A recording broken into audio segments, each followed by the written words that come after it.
What is up, everybody? Welcome to The Stack. I'm Alex. I'm Justin. I'm Pete. And on The Stack, we talk about a bunch of comics that have come out today, and we review them. It's an original thought we just had. Nobody else has done this before. Let's just give this a try for the first time today. For a lot of the time when we did this podcast, we would just silently read them. And then we were like, you know what? Let's use these mics and say some things. Yeah, Wow. There was also that period of time where we go into the comic book store and say, well, there's a comic. There it is. These things seem fun. Yeah. But we took a risk. We opened them. We opened them. And We here we read them. are. We had some thoughts about them, and we're going to hit you with them right now. Kicking it off with DC Comics Event Leviathan number 6. Oh, yeah. This is the man. last issue of Brian Michael Bendis' big event, revealing finally the identity. The last issue? This is the last issue? Yes. Do you know what the hint was? The end where they said the end of the story for now, but follow it into Action Comics. Fine. Yeah. I hate when they do things. was- You don't like to pretty- read the words at the end. I Yes. don't. You've already read the words at the beginning, the title, and then all the character words, dialogue. Why words at the end, I say? I much. definitely agree. But let's talk about the words in the middle of the book where we did finally find out the identity of Leviathan, the man who has destroyed all of the spy organizations in the DC universe. Everybody's been trying to figure out who he is, and we finally found out. Here's your spoiler. I'm infuriated. I've been a Mark Shaw fanatic for fucking ever. Now, my hero, my Superman is a villain, a somewhat robotic villain. Mm-hmm. I don't think so. Well, one thing that Wait, real quick. Since you're such a super fan, who's Mark Shaw? He is obviously the original Manhunter. right. Okay. Everybody knows that. Everybody knows that. Okay. Yeah. All right. And what I will What say... were some of your favorite qualities about Mark Shaw? Mark Shaw. I Yeah. mean, he as the man. But he was part of a team of the original Green Lanterns, technically. Yeah, no, I read that in the comic. I'm no, he asking for wasn't. new That's information. a fact. Here's the thing, though. He Yeah. wasn't. Yeah, but he hunted men. He did. He did.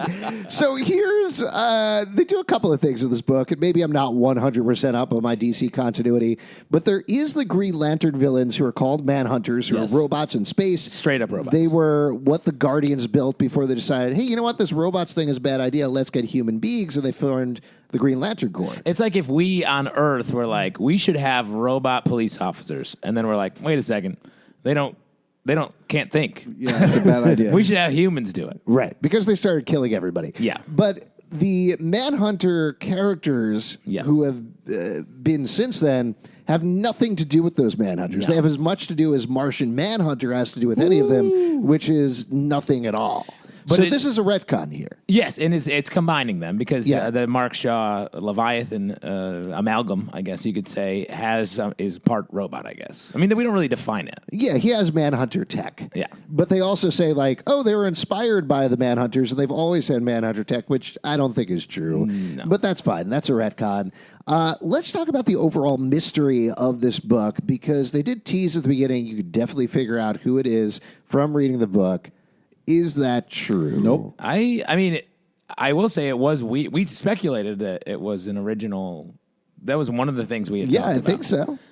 Nobody listened back to our podcast to check, Yeah, but please we don't definitely check that. did. But we nailed it. No way. I mean, it was surprising that Manhunter, the hero created by Greg Rucka, I want to say. I think it was Greg Rucka. Anyway, or no, Mark and Draco. Oh, yes. Was part of this. Right. So I think that was a fun. That was maybe the clue they're talking about. Yeah, I feel the same way at the end of this book as I did at the beginning, which is this is the point they should have gotten to in the first issue. Yeah. The Wow. end of the first issue should have been, here's who Mark Shaw is, he's revealed, now we know who Leviathan is, let's get fucking rolling. Because what's way more interesting to me is the fact that he created this enormous organization and had enough power to take down every spy organization in the DC universe rather than his identity. To me, his identity is the least interesting thing. The place that we leave things is far more interesting. Especially when it's not a major hero, which is something they teased throughout this whole thing. Yeah. That's not what we And want. I did like how, like, you know, they jumped Manhunter the character because of her staff, and like they were like, "Oh man!" Cool. And then she was like, "Oh, they're not going to believe me. Fuck it!" And she tried to fight her way out. I thought that was pretty cool. Yeah, overall, this is well written. It's very well drawn. The action sequences are very nice. Yep. I appreciate that it's trying to pivot it to being a Lois Lane superhero, not a superhero series, but a Lois Lane series, and saying that ultimately she gets to do the killing blow against Manhunter. Yeah. That's great. But I want to see what they're doing next. This feels like a stopgap to whatever the bigger story is, which is going to be, I presume, that Leviathan threatens to reveal the truth about Superman's identity, and ultimately Superman does him one better by doing it himself. But we'll see what happens. I thought this was a fun event. It was a little bit of a letdown on the reveal, but I thought they did a really good job of like keeping things interesting with each issue. Weirdly, despite the fact that it didn't really follow up in my mind from anything much, I like the reveal. Like, I think actually Mark Shaw is a good choice for this character. It's good reclamation. Believe me too, because like I said, I'm fan. crazy about him and all of the like men he's hunted and the other stuff he's done. And the other stuff. Watch out, boy. He'll chew you up. Next one. He's not a man-eater. Oh, yeah, he's a manhunter. He's a manhunter. Yeah, watch out, boy. He'll feel you up. That's not. No. Why would you what say do hunters do? They feel up deer. Oh my God! What is that? That's what you're implying. Yeah. It's a real. It's a weird hobby. It's a weird hobby. But I did meet a hunter once, and he said he molested a deer, and I believed him. Well, that's why it's called a hunting blind, because you're not supposed to talk about it. No, you don't want anybody to see what you're doing. Next one to talk about, Squirrel Girl number 50 from Marvel Comics is the final issue of the run by Ryan North. This felt like a final issue. It was, in fact, a final issue. True. Huge if true. This is the end of Ryan North's run. He completely redefined the character. This has been one of my favorite series through all of its iterations, and they even have a joke about it on the cover where they say, only our second 50th issue this year. So it's been through a lot of renumbering, but this is, like we talked about years ago at this point, one of the densest reads out there, the biggest bang for your buck, I think, because there's so much going on in terms of jokes and heart. There's little jokes on the bottom that he writes, little footnotes. And I felt like it ended in a very heartfelt and smart way that was true to the series. How did you guys feel about it? I think Ryan North's a great writer. I loved his work on Adventure Time back in the day, one of my favorite comics. So funny, but also includes like real ideas, like a philosophy for the characters, actual heart, like you're saying. It was fun. Yeah. And I'm not a crazy Squirrel Girl guy. I really enjoyed this. I think that this issue in particular really did a great job of summing up everything that's great about Squirrel Girl. And such a cool, powerful ending. It just shows the power that one person can have over others. And it's really it's beautiful, and the art is so fantastic.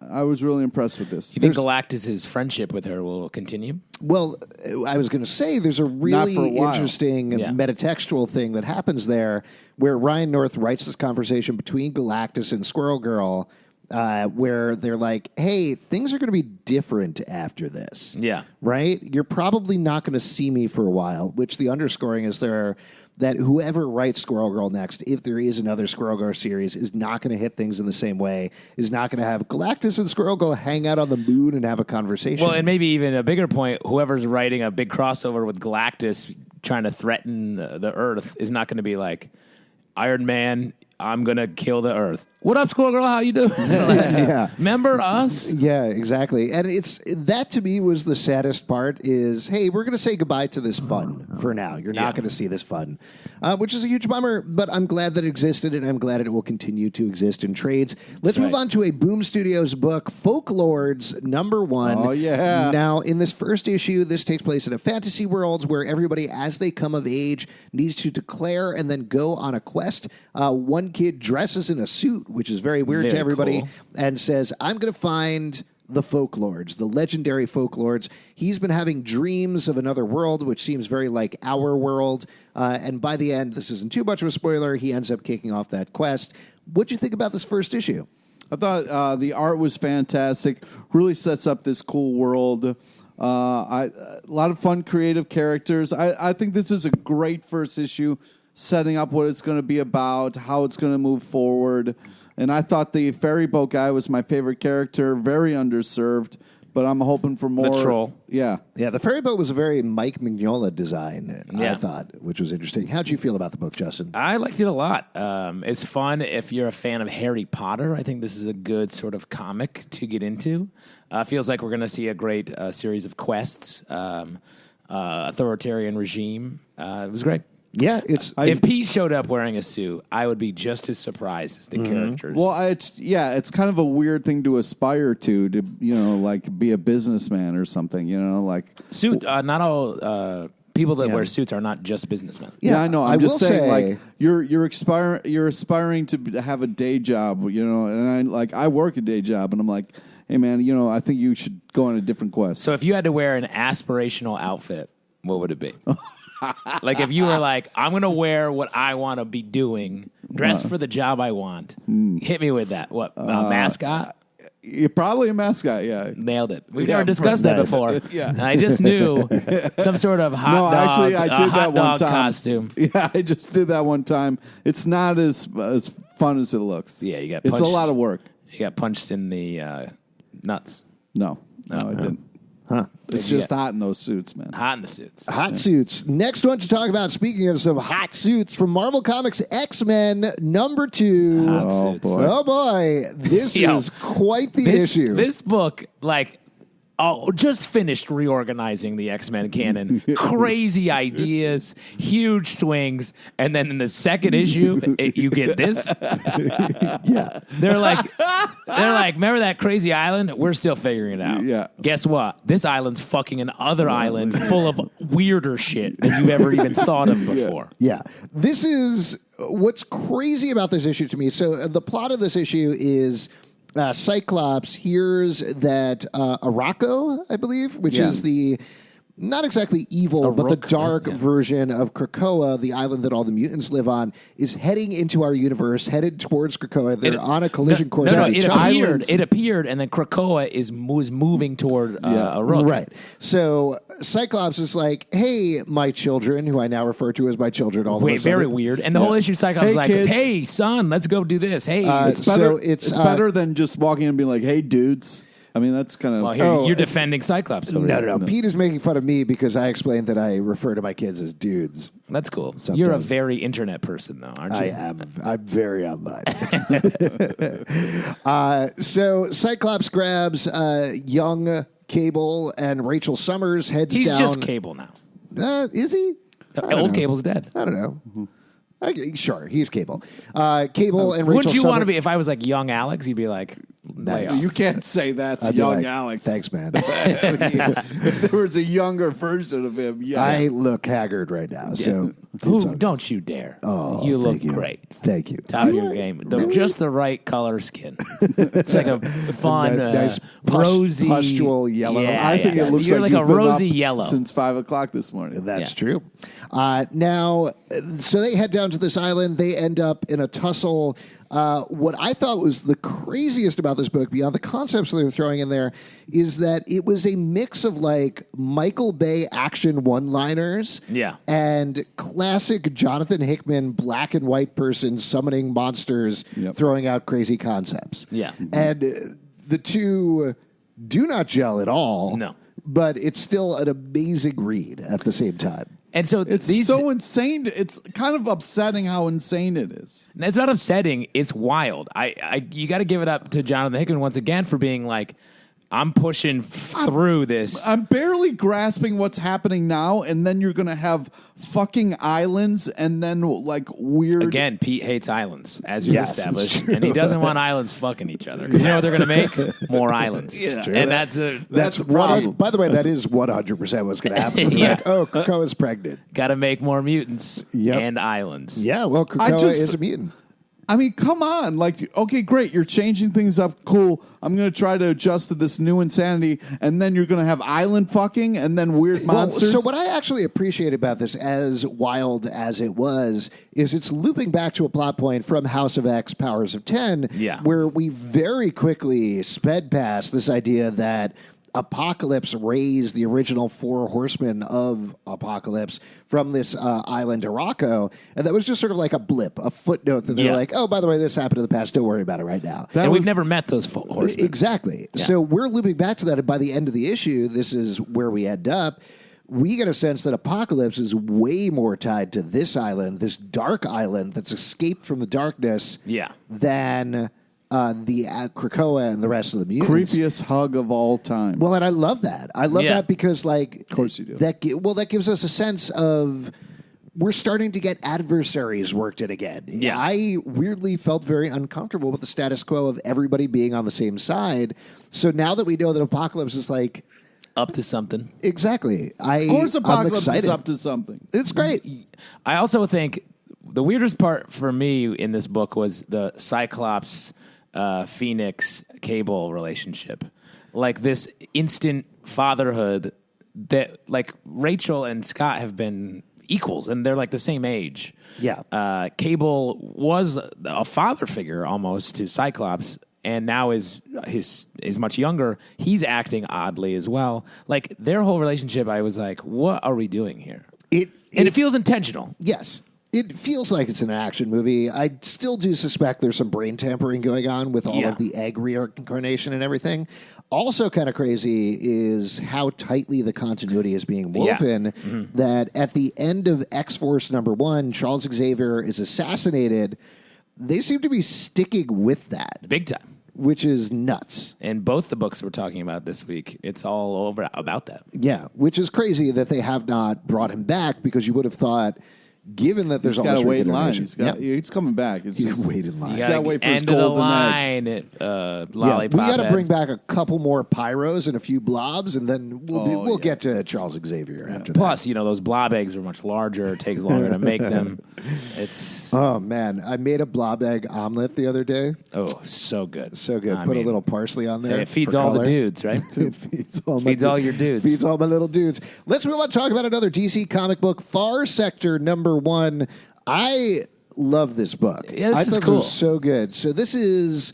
The idea of this book is a new Green Lantern is sent to the absolute farthest sector possible, so far that it may not even have a number, to investigate. Rookie, you got to send the rookie to the new place. Send the rookie and send to. It's not exactly a planet. It's a conglomeration of 3 different planets where they've had the first murder that they've had in centuries at this point. So nobody knows how to deal with it. What I loved about this book was not only was it stuffed full of sci-fi weirdness, but there's so many little interesting plots and ideas that are peppered in and things about this Green Lantern that we don't know yet.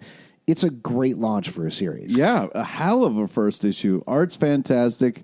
We get like a very cool, creative character, and like it's you don't know who's the bad guy yet. I think it's really well done. I'm excited to. I don't like Green Lantern, but I'm excited to read this more. The Young Animal line I feel like is really good, and this is part of that. It's interesting, though, technically isn't a Green Lantern from the region that they're... So I have a sense, this is getting into spoiler territory, but there's a quick flashback scene where we see her getting her ring, but we don't see who gives her ring or anything like that. Up. Something is up, and they tell her, you have a year to prove yourself to make this work. That's not how the Green Lantern... Well, that's what I'm saying is I think she's not actually a Green Lantern. Oh, nice. That could be very cool. I also thought maybe they had to go, because the Green Lantern power is will-based and the alien races there have given up their emotions, so they might not have the same sense of will that would power a Green Lantern ring.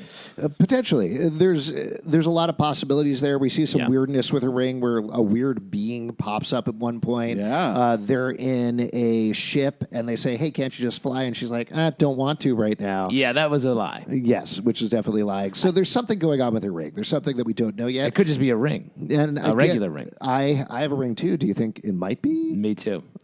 My wedding ring gives me certain powers. Ooh. Certain powers? Yeah, not dating other people is one of them.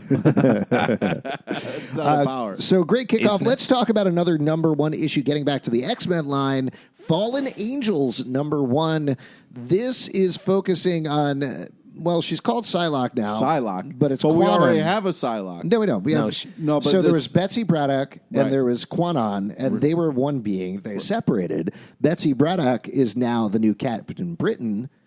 Can't they just make it easier on us? Like, why do they have to make things extra fucking complicated? Welcome to the X-Men. Hope you Jesus survive the H. experience. Also, it's not that much more complicated than any other shit that is in any comic book. Yeah, I'm saying, like, they could try to make things a little bit more reader-friendly. That's not, like, what is a simple comic book character that is, like, super easily defined right now? That you're like, this is easy. I don't know, man. I'm just saying that, Yeah, but it's that's what I'm so saying. fucking complicated. Even your Punisher, your precious Punisher, Yeah. who is like, We'll talk he's about easy. soon enough. He's easy. He just has guns and he shoots people. But it's like, no, he fought in Vietnam, sort of, and then he was the Punisher before his family was killed, but not really because that's what triggered him to have his family killed. He was for a time a Frankenstein monster that was sewn back together, and then he killed people, and then was brought back. Over time, also different now people he's in doing... Russia and also in space, killing trolls. He once fought Archie. And I think Archie won. No. Yeah, Archie crushed him. Archie that's not fucking true. killed him. Killed him, ripped his skull open, and wore it to school. It was like, hey, Betty, how do you like me now? He went back to school. He became the quarterback of the Riverdale football team. That I believe. And he was like, Archie, you've always been better than me.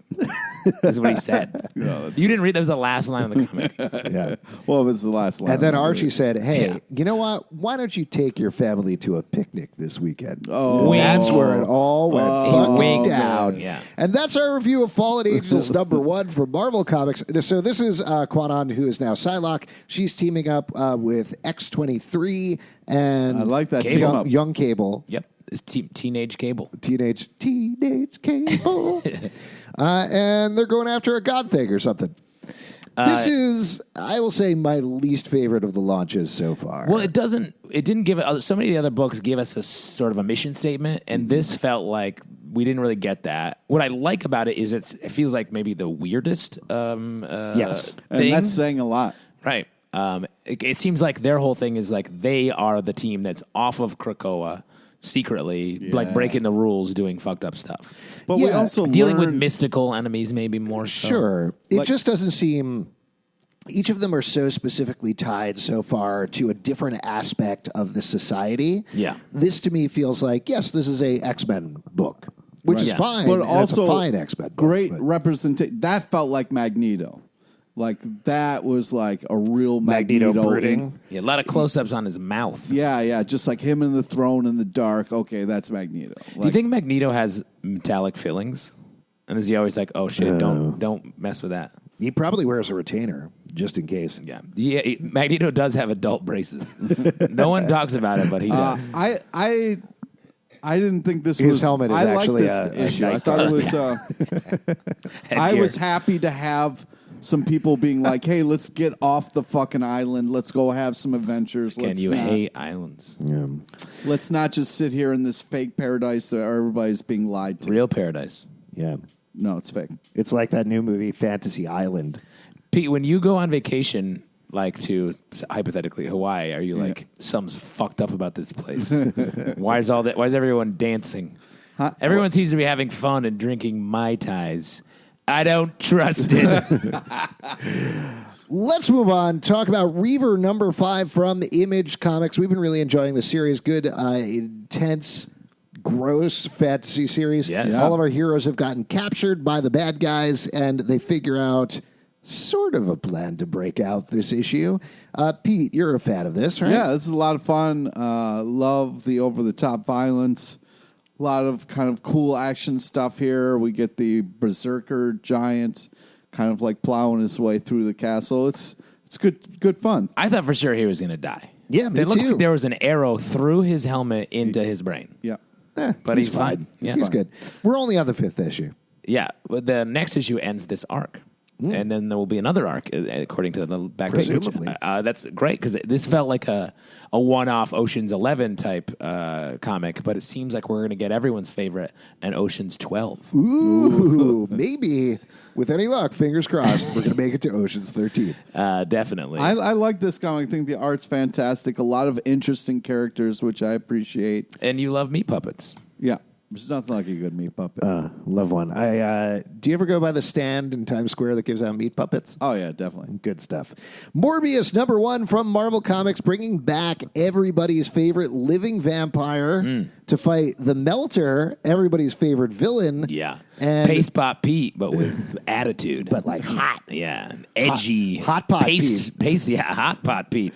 That's what we call you as well. No, he's right? Netty Pot Pete. He loves a clean sinus. That explains what's going on between takes on this podcast. What did you think about Morbius? Are you a fan of Morbius? I like Morbius, all right. It's weird because his origin was like a doctor with a weird blood disease somehow cures himself and coincidentally becomes a vampire. Yeah. It doesn't, because That's it's an like origin right there. well, boy. it's like he cures his blood disease, but he must crave blood.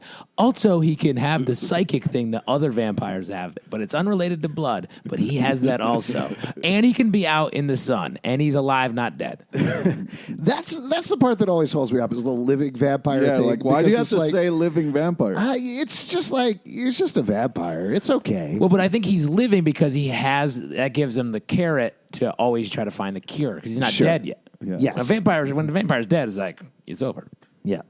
Might as well just suck blood. And, Not dead yet.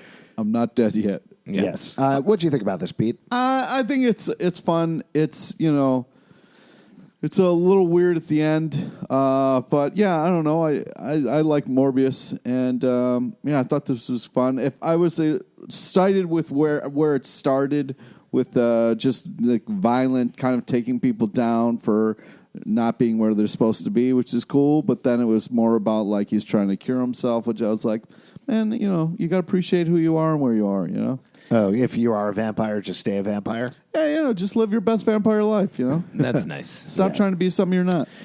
One thing that's only tangentially related to this, and anytime I see like a piece of art online that's drawn by Mobius, I always imagine this guy. You imagine Morbius. And I'm always like, that's not him. But that is what I think every time. Wow. Fun fact. Next one to talk about. This is from DC Comics, but it's part of the Hill House horror line from Joe Hill. Oh, this is boy. just edited by him. But this is the Dollhouse family, #1. It comes from the team of M.R. Carey and Peter Gross, who have done some amazing books, including, oh my God, Unwritten. That's the name of the book. That's Yes. what I was looking for, among many, many yeah, other I love things. that book. This book, I almost hesitate to go into spoilers here, but it is about a little girl. She lives in a house with her mom and her mom's boyfriend, who is abusive. She gets a dollhouse. We get flashes back in time to something that seemingly will eventually connect up with what's going on with this dollhouse. Some weird, nasty stuff happens there, and things get even darker by the end. I love this book. Yeah, I know it's only edited by Joe Hill, but it has the same tension and dread that Lock and Key does. So I thought it was fun. Yeah, and with the house, it definitely has a bit of a connection there. But it does feel a lot like M.R. Carey and Peter Gross's work as well. It's very consistent with that. It's a thought-out world. There's clearly a mythology behind everything that's going on, even though we don't understand it yet, but very cool. Pete, you seem a little unsure. Yeah, this is pretty creepy. Dollhouses freak me out. So I don't know, man. I did like the ending. You say you didn't want to spoil it, so that made me very happy. Great. All right, let's move on to one that maybe you liked a little better. The Punisher Soviet #1. The Punisher is heading to Russia. Not yet. Not yet. But he's eventually No. heading to Russia. You don't know that. The big headline here is Garth Ennis back on The Punisher. This is a very different Punisher that we've had for a little while, which has been the more superhero inflected. This is him just going around, shooting dudes and killing them. Pete, how'd you feel? Nice new take on The Punisher? It's like putting on your favorite hoodie. It's comfortable. But it's made out of human skin? Oh, what the fuck, man! I mean, that's The Punisher. It just Gunpowder. feels it feels right. When Garth Ennis is steering the ship, you feel good. So I'm happy to see what's going on. It's a little bit of like Punisher's kind of like, who's doing my job for me? This is confusing. And then we got to get a fun reveal. So I'm very interested to see where this goes. And it's a solid first issue. I mean, who's not going to pick this up? Why is the Punisher such an asshole? What are you talking about? Wait, the dude, he has a guy. I'll tell you what, if, and I hope this doesn't happen to you, but if your family just don't say this. Okay, I'm not going to. Yeah. But if things that happen to him happen to you, you probably wouldn't be as nice as you are. No, that's fine. I think he maybe could go through a mourning process. But I think therapy helps a lot of people, but, he's doing what he can. Even if he doesn't need to go to the therapy, he doesn't want to go to therapy, he can just, think about it a little bit. Take a second. Go on a little vacation. But there's this guy the problem is he's really good at this one thing, That doesn't mean he needs to do it all the time. Well, it brings him joy. Yeah, I'm good at knocking stuff out of people's hands, but I'd be an asshole if I did that all the time. Yeah, you would. But, hopefully something doesn't drive you to that, Can we talk about the end of the issue? Can we talk about the reveal there? Because sure. they reveal what I think is the Yakov Smirnoff of Punishers. Is that correct? What? Because it's a Russian Punisher, so we're going to get the Punisher Frank Castle be like, this is how we do it in America. And then Russian Punishers will be like, in Russia, guns shoot you. Yeah. Which I'm very excited That's about. the character we've all been waiting for. Yeah. I just think the Punisher, this guy that gets sort of blown up, he calls his family. He's just a dick about it. And then does he kill that guy? Yeah, presumably. Yeah, well, that's not necessary. I don't know. What are you talking about? Didn't need to do that. The Punisher If you is the let him live, definition he's- of not necessary. Once he introduced a guy's family, that's the whole thing that happened to him, is his family got killed, and he goes and kills a guy with the family. Yeah, Punisher is just He making more didn't kill his Punishers. family. He killed called the them guy. for leverage. That's not cool. No, it's not. If But, I called your family for leverage on you, you'd be like, don't do that. yeah, I'd be really upset about it. I'm the Punisher. Let us move on. Talk about Boom Studios' Hellmouth #2. This is continuing the crossover between Buffy and Angel. Buffy and Angel are heading through hell to try to stop Drusilla from bringing hell to Earth. That's where we are in this issue. I think this continues to be fun. I like the interplay between Buffy and Angel. I know we've been a little back and forth about these series, but how'd you feel about this issue? I did like their relationship feels like the strongest part of this for me, and I like that they're now on a journey and specifically going through something, and it's not like parsing who's who and here's what I know about Drusilla. It's like them actually being active and maybe starting a little romance. That was fun. Yeah. Pete? Yeah, I felt like it's nice to see them back in action. It kind of gets a little fucked up with what's going on, but I definitely enjoy this series, and I feel like it's going to be even better moving forward. Over back to DC Comics, The Batman's Grave #2. This is from Warren Ellis and Brian Hitch. Now, at the end of the last issue, Batman found a dude under a bed. We pick up right there. Right there! You love that. Oh, so happy. No So words satisfying. necessary. Man, another great issue of the series. The art is just phenomenal. Oh, my God. I mean, It's so Brian good. Hitch Dude is was always so good. creepy. Yeah, the dude's so creepy. This is... it seems kind of obvious to say Brian Hitch draws a good action sequence because of course he does. But I think the way that Warren Ellis scripts it out, and I think he's even talked about mostly he kind of steps back and lets Brian Hitch do his thing. But the way that it's blocked out here as they tumble through this building and destroy this room is amazing. What he does, I think, is in a lot of action sequences, you sort of get snapshots of the moments, and the characters seem frozen. The way that Hitch does it, it feels like you're just blinking and watching a movie or something, because the characters feel so fluid, and it feels like the action is actually happening and it's not poses. Yeah. It's just unbelievable. And the writing is so good. The Alfred Bruce Wayne scene later on is so God. There's good. a scene right towards the middle after Batman finishes off this mystery, and I'm fascinated to see what the structure of the series is going to be, because so far we had a mystery in the first issue that was solved, spilled over into the second issue, seems to be tied up, and then it seems like they begin a new mystery halfway through the issue. Yeah. So I don't know if it's going to be like these done-in-one mysteries that keep having cliffhangers, or done-in-two, I guess, or if they're ended up all be connected or something like that. But halfway through the issue, Batman gets home and Alfred got drunk the night before. Yeah. And Alfred's like, my body is hurting. And Bruce Wayne is like, my body is hurting. And they both smile at each other. When's the last time we saw Batman smile? It was good. It's great. Yeah, just great. Also, it was the way the art portrays like how creepy this dude is that's been living in the floorboards. Just like, when Batman's fighting the Joker, it's like scary and you're worried about what's going to happen. But this dude, like the way he was drawn, creeped me out so much. I was like, Batman, shower. Just like, get this dude off of you. Like, this was like... Wait, shower? Is that what you said? He just seemed so creepy and weird that like... He was like a jumpy clown. Yeah, like he like was holding the side of Batman's face, and I was just like, holy fuck, this guy's creepy. Yeah, I agree. He's the dollhouse of human beings. It's just a shame that Alfred is dead. Yeah, that is too bad. Dude, what the fuck, man? In the main continuity, Alfred. Yeah, I know. Alfred like, Pennyworth is dead. Yeah, I know. It's fucked up and sad, and the way you just casually brought that up is like... It's just just a true thing. I didn't say it just to aggravate you.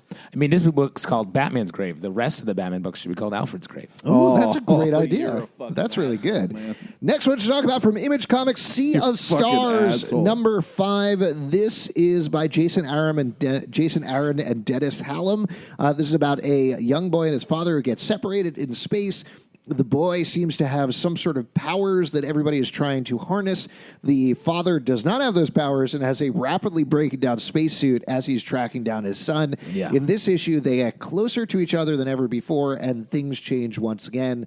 Another series that's great every issue out of the gate. Yeah, really good. It feels like Fear Agent, but not quite as bleak. Yes. Like Yeah, if there's Fear a Agent little had a sun, son yeah, and it's yeah. like nice a little bit. Yeah, it's a little great. bit more sunshine than Fear Agent, but the art alone is worth it. Great art. Yeah, and they got some really fun characters in this, and yeah, it's very cool and very intense, and yeah. Great father-son story. Yeah. Yeah, it's funny because they have all of these sea creatures in space. So there's like space whales and space sharks and things like that, and they're swimming through space, hence the title of the thing. I don't know what it is with me, but if it was underwater, like if it was an Aquaman story, no interest. Yeah. Because it's in space, suddenly I am completely engrossed in the story. You hate I don't know if you feel... love You hate Space. the ocean and he hates islands? There you go. Wow. Wow. We'll never get together, Pete. Yep. This is a star-crossed lover story. Yeah. Yeah, I like both. You know what? Hang Let's 10. meet down at the Dollhouse. Oh no. No. Last one to talk about, Superman number 17, again from DC Comics. This is a prelude to the Truth storyline. Yes. As Superman is dealing with the fallout of Event Leviathan, we are gearing up for him to tell everybody who he is. What do you think about this issue? I like this issue a lot. Didn't only in the latter half of the issue as I remembered it was leading up to him revealing his identity. So I liked sort of the setting the Superman world. The art by Kevin Maguire, I believe, is great. Like really good Superman art. I'm not super excited about this whole Clark Kent reveals that he's Superman thing. Yeah. But I feel like they make a good argument for it in this issue, even though I am on board with you as well, where it just doesn't feel necessary. Yeah. I had a hard time of like, mom and dad fighting there. Like when Superman and Lois are fighting about the box. They're not your parents. Yeah, I know. That's, Yeah, you didn't actually fall to earth. You just fell on the sidewalk the other day. that's fucked up, man. Hey, I mean. It was almost cringeworthy when they were kind of like arguing and figuring stuff out. But I did like where they landed. I don't know. The art it's cool. It's a different kind of look for Superman, but it's also doesn't feel like Superman a little bit. The art itself? Yeah. Kevin Maguire, famously, not necessarily the Justice League in those books, and the Justice League with Blue Beetle and So Booster this is a Gold. long way of saying you're wrong. Sure. No, I just really like it. It's fun. It's good. fun art. Yeah.